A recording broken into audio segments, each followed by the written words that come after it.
কষ্ট করতে হবে না। কি বলেছে শাস্ত্রে আরো, তুমি যতই যাও গো মন্দিরে মসজিদ, যতই কর গঙ্গায় স্নান, যতই কর গঙ্গায় স্নান, যদি বাবা মাকে না ভালোবাসো হয় না খুশি ভগবান।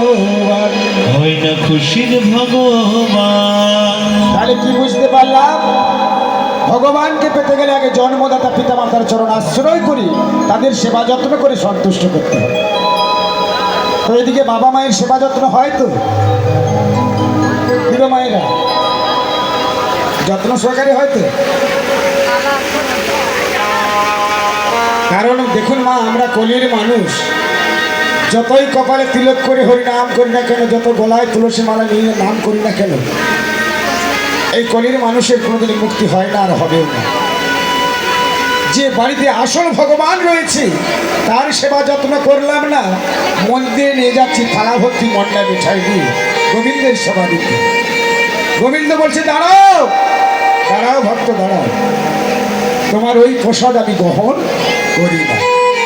কেন না? তোমার বাড়িতে তোমার বৃদ্ধ পিতা মাতা ক্ষুধার জ্বালায় তৃষ্ণায় বিছানায় শুয়ে ছটফট করছি, তুমি তাদের সেবা যত্ন না করি তুমি আমারকে সেবা দিতে এসেছি থালা ভর্তি মন্ডা মিঠাই, ওই প্রসাদ আমি গ্রহণ করি না।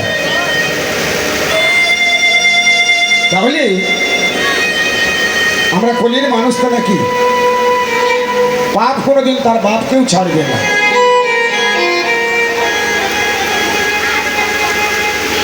তাহলে বাবা মাদের যে ছেলে বৌমারা সেবা যত্ন দেয় না বা করে না, কেন করে না? এতে বাবা মায়ের কিছুটা ফল রয়ে যায়। শুধু ছেলে বৌমাদের দোষ দিব তা বলে তো হয় না, নিজেকে একটু সচেতন হতে হবে। তাহলে তুমি কি তোমার আগে বাবা মায়ের সেবা যত্ন করেছো যে তোমার ছেলে বৌমা তোমার সেবা যত্ন করবে?